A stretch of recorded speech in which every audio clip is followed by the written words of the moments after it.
ആകൃതിയിൽ യോജിപ്പിച്ച് ഭാവനകളെയും സങ്കല്പങ്ങളെയും രൂപങ്ങളായി പ്രതലങ്ങളിൽ പകർത്തുന്ന രീതിയാണ് ചിത്രരചന.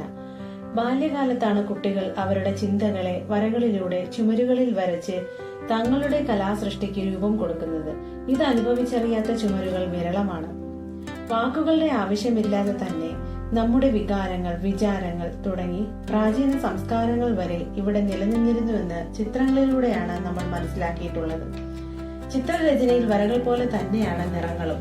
വരകളിലൂടെ രൂപങ്ങൾ ഉടലെടുക്കുമ്പോൾ നിറങ്ങളിലൂടെ അവയ്ക്ക് ജീവൻ നൽകപ്പെടുകയാണ് ചെയ്യുന്നത്.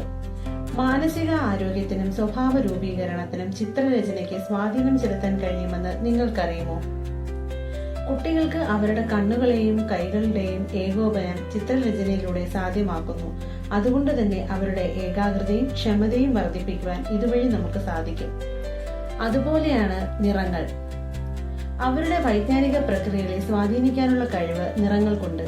നീല, പച്ച തുടങ്ങിയ നിറങ്ങൾ ശാന്തതയെയും ചുവപ്പ്, ഓറഞ്ച് തുടങ്ങിയ നിറങ്ങൾ ഊർജ്ജസ്വലതയെയും സൂചിപ്പിക്കുന്നു. കുട്ടികൾക്ക് പഠനത്തിലുള്ള എളുപ്പവഴി കൂടിയാണ് ചിത്രരചന. ഇത് കൈയക്ഷരങ്ങൾ മനോഹരമാക്കുന്നതോടൊപ്പം തന്നെ മറ്റുള്ളവയെക്കുറിച്ച് ആഴത്തിൽ പഠിക്കുന്നതിനും സഹായിക്കും.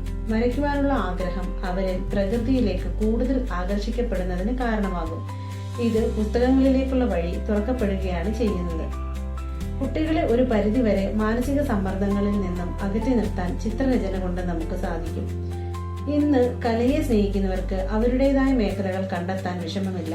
അതുപോലെ ചിത്രരചനയ്ക്കും graphic designing, animation, fashion designer, illustration and art teacher, interior designer തുടങ്ങി തൊഴിൽ മേഖലകൾ വ്യാപിച്ചു കിടക്കുകയാണ്. കുട്ടികളിൽ അവരുടെ കഴിവുകൾ കണ്ടെത്തുന്നത് നമ്മുടെ ഉത്തരവാദിത്വം ചെറുതല്ല. ഇതിനായി സാഹചര്യങ്ങൾ ഒരുക്കി കൊടുക്കേണ്ടത് നമ്മളാണ്.